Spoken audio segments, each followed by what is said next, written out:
Beogradu, na domaćem terenu, kako je raspoloženje? Uvijek lepo, uvijek najbolje. Eto, nalazimo se u srpskoj prestonici, u Beogradu, ponovo ćeš zapevati pred beogradskom publikom, kako si? Ja, uvijek dobro. Nedavno si snimio spot u Splitu, kako je bilo? Isto super. Meni je svugdje super, ali ipak najbolje u Beogradu. O kakvoj pesmi je riječ, šta nam novo pripremaš? Ono u Splitu što snimio. Tako je. To je jedna lepa balada, onako pop, a strojam još nešto novo, ali bombastično. Da li možeš još nešto više da nam otkriješ o novoj pesmi? Kako ti je bilo u Hrvatskoj? Pisalo se i pričalo se da ti je zabranjen ulaz u Evropsku uniju, nešto su brzo prošle te 2 godine. Eto viš kako je prošlo zabranjeno, da se rekao keks. Kako su te dočekali u Hrvatskoj? Ja imam tamo puno prijatelja, uvijek mi je dobro. Šta od tebe možemo da očekujemo u budućnosti od novih projekata? Muziku. Bio si gost na koncertu sve 3 večeri kod Vesne Zmijanac.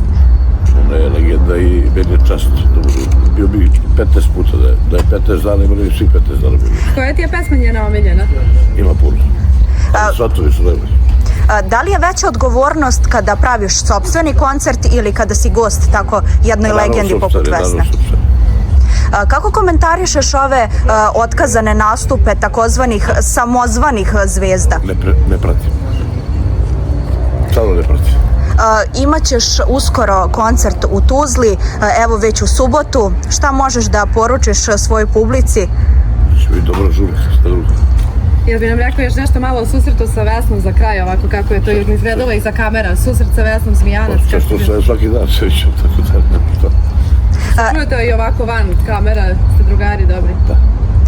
Evo, za kraj ću te samo pitati i pustiti da izađeš pred publiku koja te nestrpljivo čeka. Evo, bliži se kraj prve sezone Hype Zvezda, najvećeg muzičkog takmičenja u regionu. Da li si uzbuđen pred, evo, još ima malo epizoda pred kraj emisija, koji te takmičar podsjeća na tebe sa početka karijere? Svako treba da bude svoj. Između ostalo. I ono što je najbitno. Da li već u glavi svojoj imaš pobednika? Nemo, stvarno. Hvala ti, Aco.